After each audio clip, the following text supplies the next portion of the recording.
हमने किसी को फोन नहीं किया। जिस पदयात्रा पर मचा विवाद, प्रेमानंद महाराज ने खुलकर रखी अपनी बात। वृंदावन के संत प्रेमानंद महाराज ने एनआरआई सोसाइटी के विरोध के बाद अपनी रात्रिकालीन पदयात्रा का रास्ता बदल लिया है। अब वे आश्रम के पास ही भक्तों को दर्शन देते हैं। लेकिन इस विरोध से पहले ही प्रेमानंद महाराज जानते थे कि लोग इस यात्रा का विरोध करेंगे। वृंदावन के प्रसिद्ध संत प्रेमानंद महाराज जी की रात्रिकालीन पदयात्रा पर हुए विरोध के बाद उन्होंने तुरंत अपनी इस पदयात्रा का रास्ता बदल लिया है। जहां पहले इस पदयात्रा में लोगों को काफ़ी दूरी तक प्रेमानंद महाराज के दर्शन मिलते थे, वहीं अब वह अपने आश्रम से चंद कदम दूरी पर ही अपनी कार से उतरते हैं और भक्तों को दर्शन देते हैं। दरअसल वृंदावन की एनआरआई सोसाइटी के कुछ निवासियों ने इस पदयात्रा का विरोध किया था कि रात भर ढोल नगाड़ों की आवाज़ आती है और उनकी बिल्डिंग के बाहर भीड़ लगी रहती है। लेकिन इस सारे विरोध से काफ़ी समय पहले ही प्रेमानंद महाराज इस बात का जिक्र कर चुके थे कि ऐसा होगा कि लोग इस यात्रा का विरोध करेंगे। प्रेमानंद महाराज ने अपनी इस यात्रा के बारे में बात करते हुए कहा था, जब हम अपनी श्री जी प्रदत्त कुटिया से निकलते हैं तो हमें कुछ पता नहीं होता कि सामने कौन है, आगे क्या होगा कुछ पक्का नहीं है। ये सब जो हो रहा है वह महारानी जू से हो रहा है। हमने कभी किसी को दीक्षा के लिए या दर्शन के लिए फ़ोन नहीं किया, बल्कि हम तो निषेध ही करते हैं, शांत रहो, रात्रि का समय है। पर अब किस किस को संभालें, रात्रि का समय है।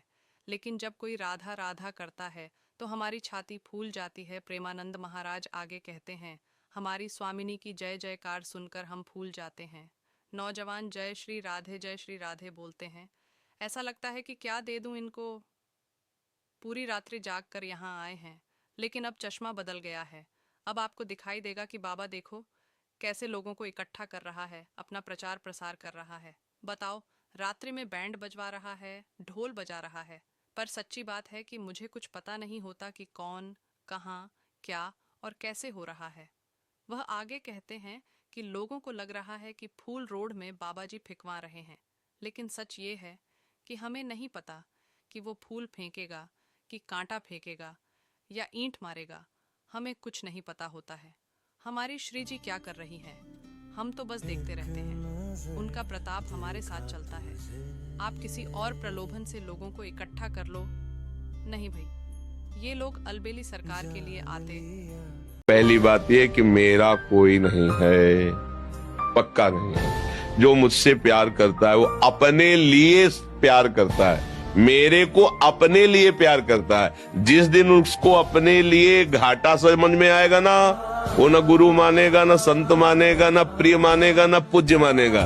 छोड़, अरे प्रेम में तो अपने को बलिदान करके प्रेमी को प्रकाशित किया जाता है, उसको सुख दिया जाता है। तन मन प्राण न्यौछावर है तेरे लिए। वो दूसरे को देख रहा है पर वो उसके लिए न्यौछावर। असली प्रेम ये है। हम क्या चाहते हैं, हम तुम्हें देखते हैं तो हमसे प्यार करो, हम तुम्हें सुख सुविधा देते तुम हमारी कामना की पूर्ति करो, हमारे अनुसार चलो। कम से कम इतना तो कह दो कि तुम्हारे द्वारा मैं जीवित हूँ, तुम्हारे द्वारा पोषित हूँ। यही अहंकार, यही महत्व, आकांक्षा, यही अपेक्षा हमें दुख देती है। फिर लगता है हमारा कोई नहीं। इस अज्ञान को छोड़िए और शूरवीर बनिए। प्यार का मतलब होता है कि हमारा हृदय हर समय उनके लिए तड़पता रहे, हमारे हृदय में एक पीड़ा बनी रहे। शायद इसको ही इश्क कहते हो, जैसे कोई दिल को मसला करे।